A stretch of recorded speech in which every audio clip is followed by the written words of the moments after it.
It's both of us. Yay! Hi, Luke Wallens. Hi, Shannon Stott. Oh my gosh. And hi to you, journeyers. This is Improv on and off the design with Luke Wallens, registered drama therapist. Listen, get into it, because if you're already watching me and Emily for on and off the topic on Mondays, Luke and I are like, we're getting our conversation on here. We're going to see when we might just pop up anytime we want for a little while until we figure out, what we want to do. So this is what look, Charlotte's already here. Hi, Charlotte. Hey, Charlotte. Yay. What we are doing in On and Off the Design is talking about, drama therapy, but the improv. The topic is playfulness. That's the topic of the month. The topic of the year is community. And Luke, we're gonna just chat. Maybe you'll lead us through some things. Maybe you'll talk about, I don't know, we're just gonna have a chat about it. Yeah. But the big thing I wanted, unless you had some stuff, but one of the things I wanted to at least start our conversation about was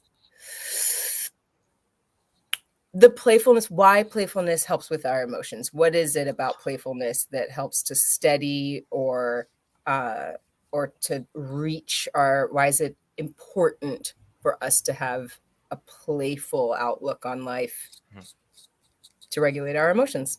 We can, that's my sprinkle. That's my sprinkle. Oh, I love that sprinkle. Oh, that's great. Oh, that's tasty. Great. So tell us about you. Tell us about you. Tell us about play. Let's chat. Let's do it. Okay. With playfulness, I'm thinking about in terms of designing a drama therapy session and using playfulness. And lots of times with drama therapy, I look at what gets in the way of whatever theme that we're talking about, and how can we work through it. And a lot of times, it's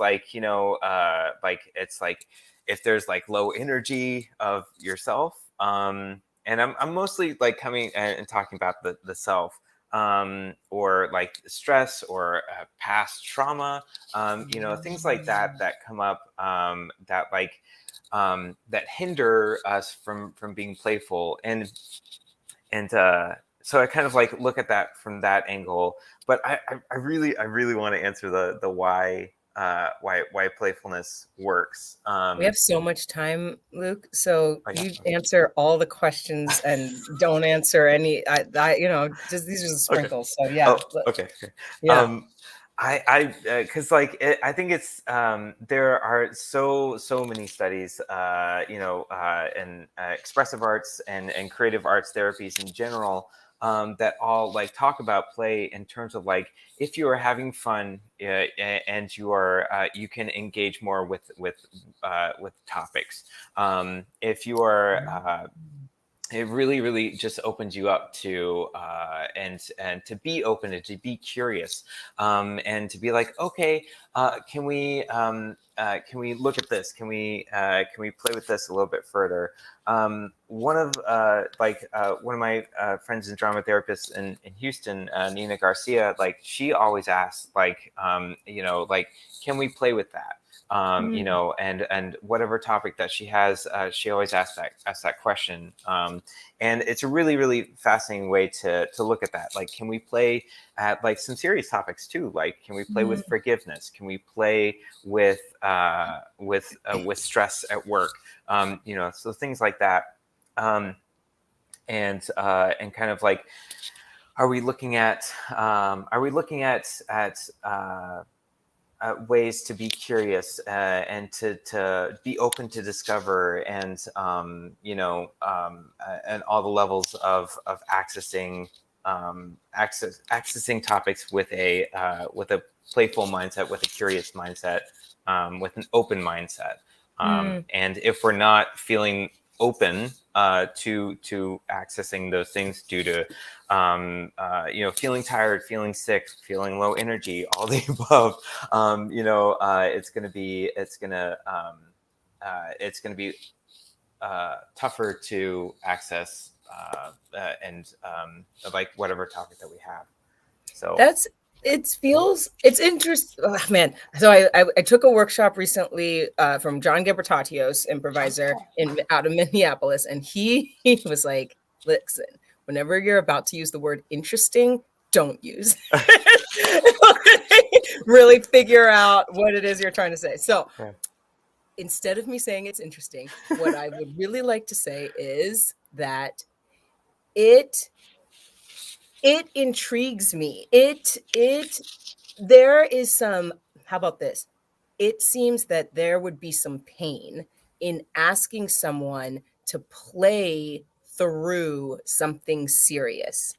And Yeah. I'm wondering how you get around that, how you encourage people to take those first sort of Mm. steps into play. Yeah, yeah, yeah. It would be painful if you came to like, let's play with forgiveness, you know, or something like that. It'd be like, yeah, it's like, you know, and so yeah, you're right that what you said about taking the steps to get Mm. to a point, you know, like you definitely sometimes like, you know, sometimes if you're looking at a pool, like sometimes you want to like cannonball right in, or sometimes, you know, just like I just want to ease myself in. I'm good. I'm going to step Mhm, in, mhm. test the temperature of the water, see how it goes. So things like that.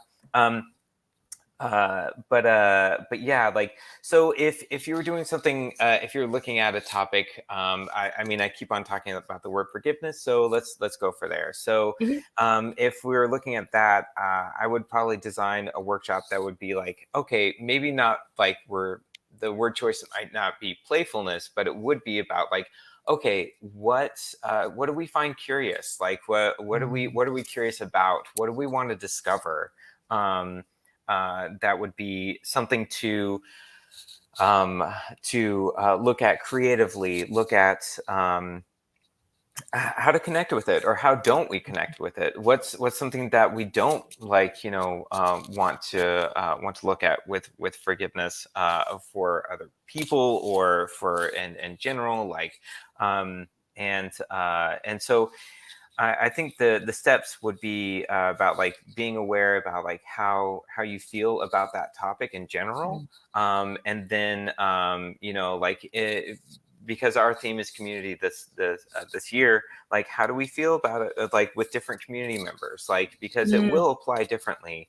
You know, like you may with a friends, like and depending on the severity of what you know. Of what the event that happens, like, you know, like our, you know, a lot of times it's like figuring out like how are we ready to forgive, or ready not, Mm. you know, like, you know, it's and finding that those moments, like sometimes we're ready to go swimming, sometimes we're just not, we're just be like, cool, great, I'm just gonna sit in the car, No. y'all Mhm, y'all go do stuff, I'll be back. So, you know, and that's okay too, like mhm. um because that's also like you're still, you know, like for lack of a better word, playing with it, but you're like, okay, you're measuring your distance between yourself and the topic, Mhm. and finding your level of play with it, or your level of curiosity. And sometimes it's not that much, sometimes it's just right in there. So I um, really like the word curiosity. I when we are watching children, that is the play that they're doing, right? Like mhm, they are wondering about what this object is, or what their body is doing, mhm, and yeah, that looks, we use that word play, mhm, but you're right that it is being curious. It is being curious about um anything that you are going through.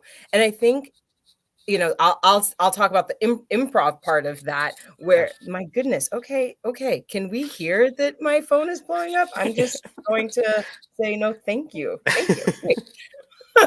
um, the curious part, or the thing that we train in improv, is being really good listeners, meaning being curious about what we hear, about what we see, about the motions and movements that people make, about the motions and movements that we make in ourselves, Mhm, and we encourage the following down that hole, right? Like, oh, Luke is doing this thing. Oh, I want to do that thing. I'm curious, what does that do for our scene? Like, oh, does it make us chickens? Does it make us, like, what does it do? Or I'm noticing I'm doing whatever in my body, or I have this, the way I'm speaking is interesting, and I want to follow that.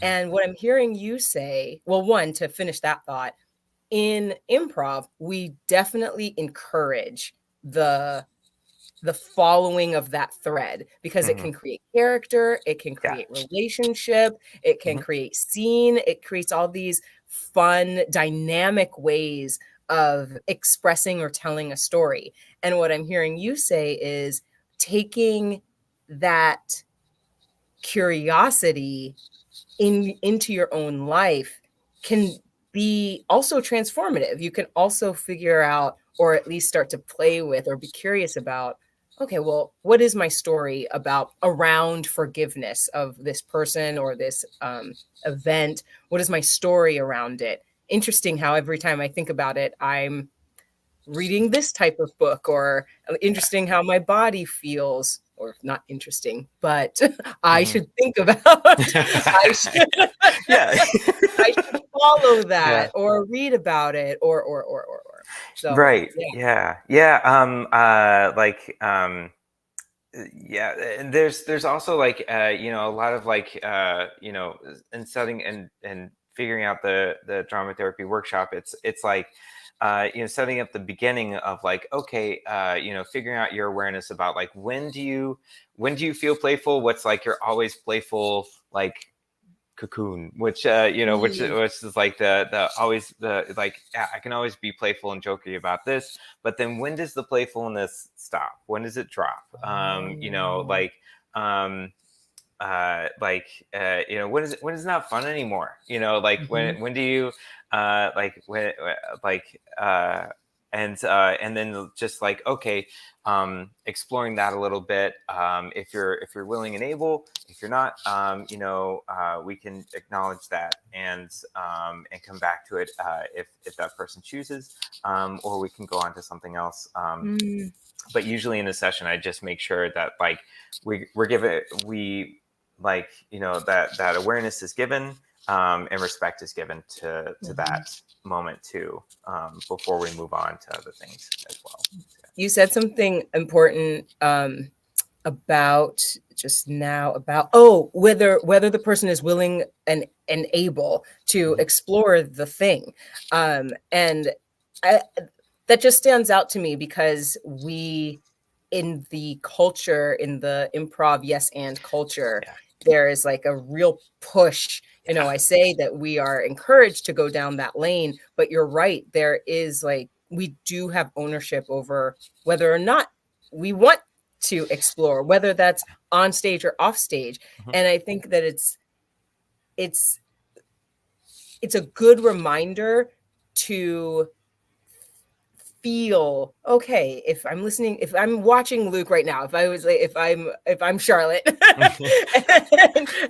the millions of other people that are watching right now, and listening to Luke about, okay, well, listening to Shannon about, okay, yes, I want to think about and play with forgiveness. And then you get to a space where you're like, I don't like this anymore. We can start tuning into what you're saying, what Luke is saying about, it's okay to one, notice that I don't like this. It's not fun for me anymore.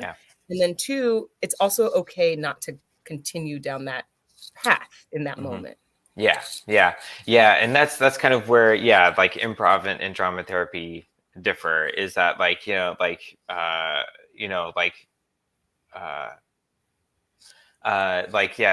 ways to come about it, and signals to be like, hey, this is a little too much for me. I need to take a pause for myself. And I'm not saying that improv can't do that as well, but like, but yeah, like the ethos of improv is like, yes, and like to follow that to the nth degree.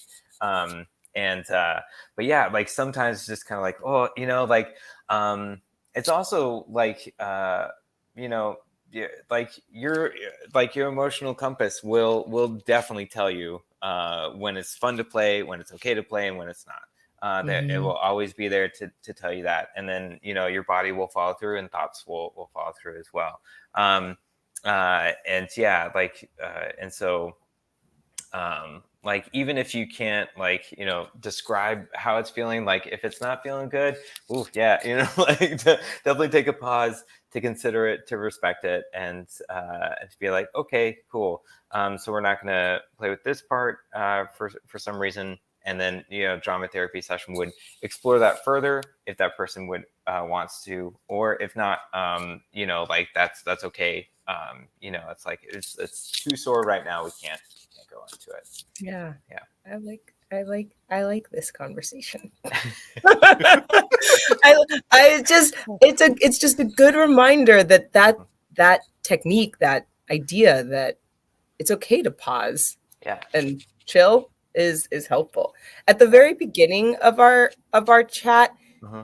you said something, that I want to go back to, about sort of the outcomes of being able to play. You were talking about being more, it wasn't awake, but like it felt like presence. You were saying that Yeah. when you're able to look at things, when you're able to play through something, you can learn better, you take Mm-hmm. in information. Is this what Yeah. you were talking about? Okay. Yeah.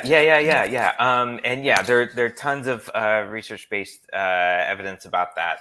About just really when you are in a playful mood and ready to go, simply because you're aware, like physically, your body language is towards the idea, towards other people. Mm. Your eyes are really open, awake, making eye contact, ready to engage, ready to go. And therefore, because like your body language, your eyes, and your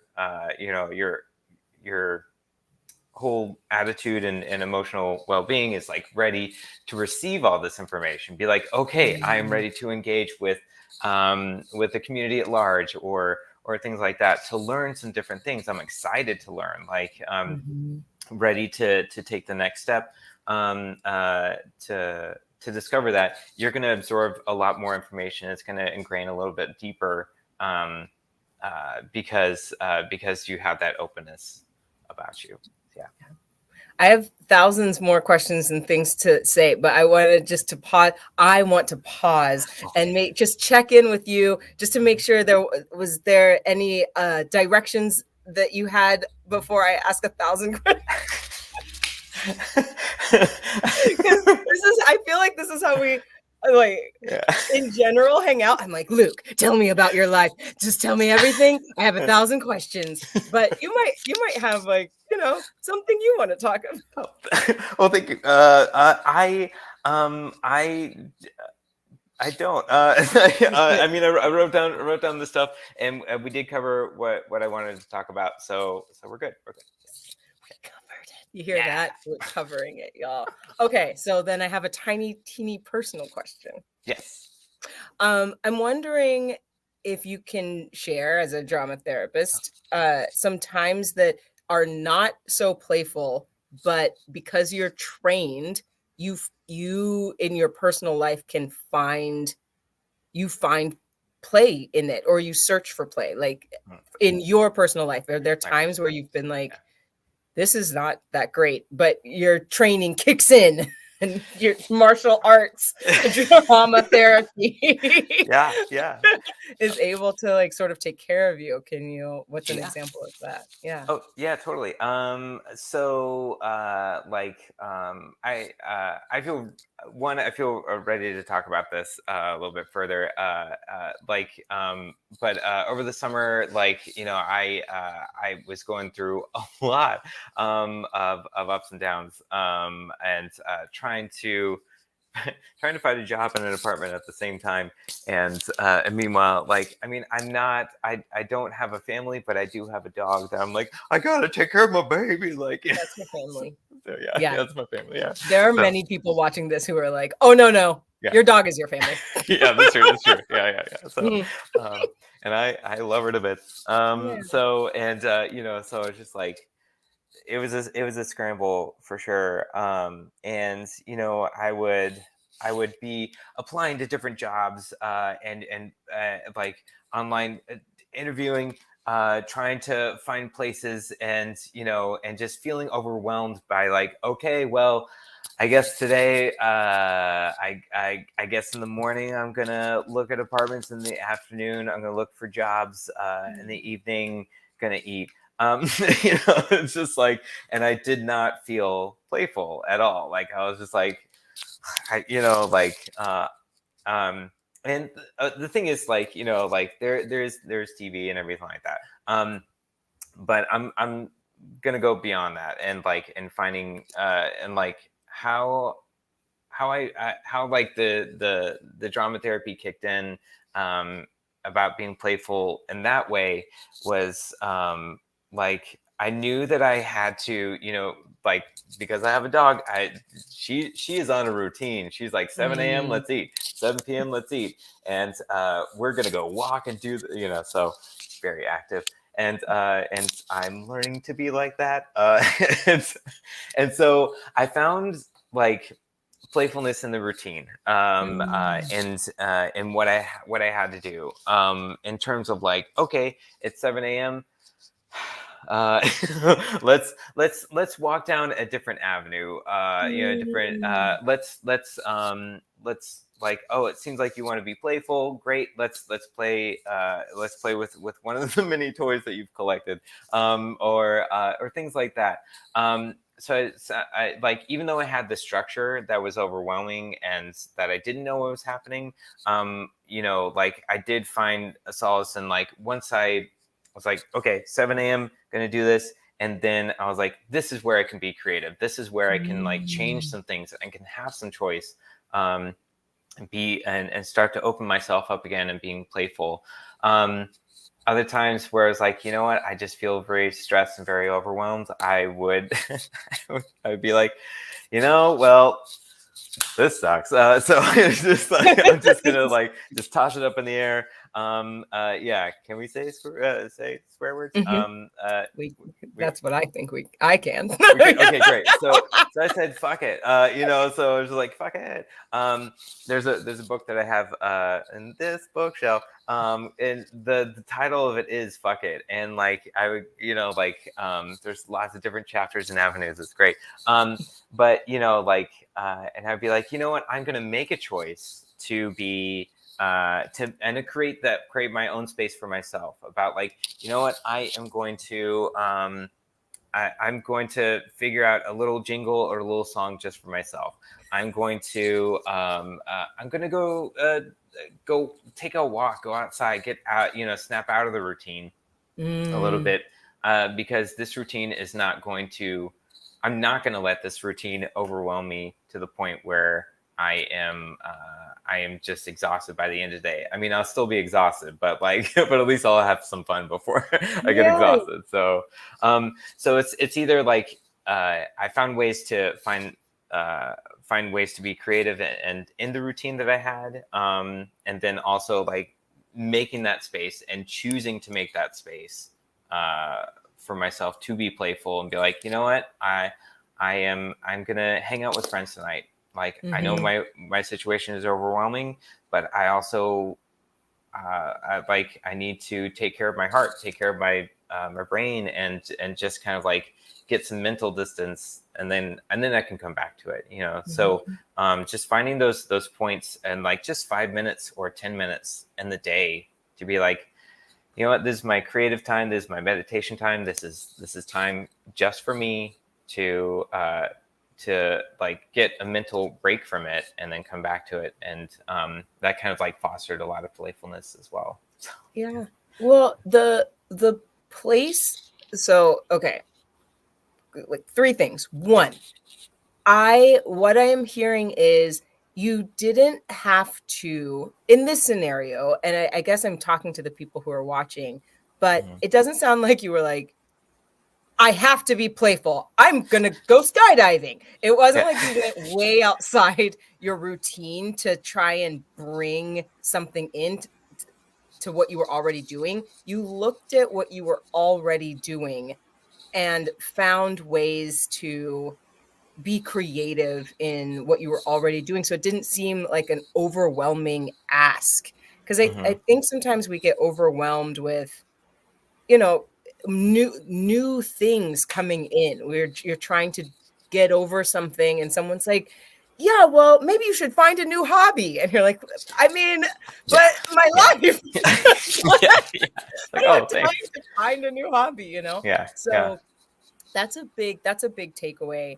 And so that's one point. The other point is that when we talk about when we do improv, when we're in the practice of improv, oh yeah, we can get overwhelmed with the game that we're playing, whatever sometimes the game is. You know, when you're on this side of the stage, you're a jackrabbit, and when you're on this side of the stage, you move in slow motion, and when you're in the center of the stage, you have to go you know, and like and that can be really overwhelming, trying to keep your character, a scene, the relationship, those things all together, while also looking for a job, changing houses, taking care of your dog. Like when you're in this, you have to go. When you're going in slow motion. Like that is what I'm hearing. And in improv, what we do when we are overwhelmed is exactly what you did in this situation, which is find the place which is most fun or inspiring to you. You know, like in this scenario where you have to go, maybe that's not so fun for you. And so when you just sort of maybe you avoid that side of the stage. You know, or when you are there, your character is mute. Like whatever it is that makes it so that you can handle that, find the game, we call it, within the game. And on your side, it sounds like that's exactly what you're telling us to do. You're not saying go out and find a Monopoly board or something like, you know, you're not saying that. You're saying look, be aware of what's around you, how you're living your life, and is there somewhere where you can find some playfulness, some joy. I'm seeing Charlotte says people always stress self-care, but you're saying, Shannon, sometimes it can be overwhelming to even think of what you need and might be helpful. Yeah, that's and that's what you're saying, Luke. Like, it can this self-care thing, like go have a spa day. It's like just that's not do it. You know, it sounds like you're saying, look around. Maybe today is not 5-course meal day. Maybe it's ramen. Make your ramen into hair and put some olives in there and some eyes. Yeah. Oh yeah. And like, and that's a huge therapy like factor, is meeting the client where they are. And so like if they're not being playful, you don't want to come in and be like, oh, let's do all these games. You know, like it's like, that's nice, but that won't help. Like, you know, that is not meeting them where they're at. And so a lot of times it's just like, okay, you gotta like take those small steps, like and so like it comes back to being like, okay, you're invited to play these games, but you don't have to. If you want to watch for a bit and then jump in when you can, cool, great. Or if you just want to watch the whole time and then comment afterwards, sweet. You know, like you're still respecting the person. You're still making sure that they are acknowledged and included in the room and to different things. But you're also acknowledging that, like, hey, this is the personal like realm that I have with playfulness right now. So sometimes just being in the room. This is my last little question for you.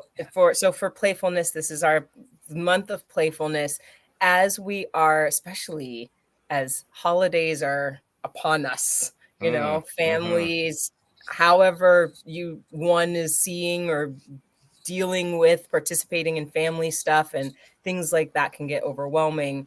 Yeah. What give us something that we can think about doing as far as playfulness and holidays, you know, like colliding those things. How can we Yeah. take care of ourselves? How can we Yeah. find some playfulness Yeah. how can we take care of ourselves with playfulness Mm-hmm. in the holiday times? Yeah, yeah, yeah. It's yeah, it can be overwhelming pretty fast with everything. And I think it's all about like just like making sure that you're aware of like your playful energy, Mm, whatever that looks like to you. Like, do you feel curious in the moment? Do you feel exhausted in the moment? Do you like? Do you feel like maybe I'll try it? It's like yeah, but maybe today. And I understand that there are different factors as well. There's mm, family family obligations and things like that need to happen, and that but at the same time, like it's it's a lot. It does like I would say just communicate to yourself about what you need, as well as communicate to other people, being like, hey, I can only stay at this party for like an hour, and then I have to jet. mhm, And the thing is, like, you don't have to give a whole explanation about things. Like that's what you need to do. That's your schedule. Yeah, that's great. mm. And but it's about like setting those boundaries for yourself, going forward, and really, yeah, protecting, like, where you're at and where your energy's at and what you need. Yes. Yeah. Yes. Friends and family, that over there is Luke Wallens, Oh and yeah. I'm Shannon Stott, Never and thought. this has been On and Off the Design. Luke and I are we are doing so much. Luke, we're doing so many things, uh, and really all that to say, keep an eye out, keep an ear out for Luke Wallens and Shannon Stott doing cool things right here on this show. But also keep an eye out and an ear out for Luke Wallens giving drama therapy workshops, because those are live. If you're in Austin, please come and visit. We've got some. Check out the website. The website will come up after we are gone. It's onandoffthestage.com. And otherwise, we love you. We love Yes, you. love you too. Yeah, love you. Well, I'll see you later, Luke. Okay. Okay, all right. Bye, journeyers. Bye. Bye.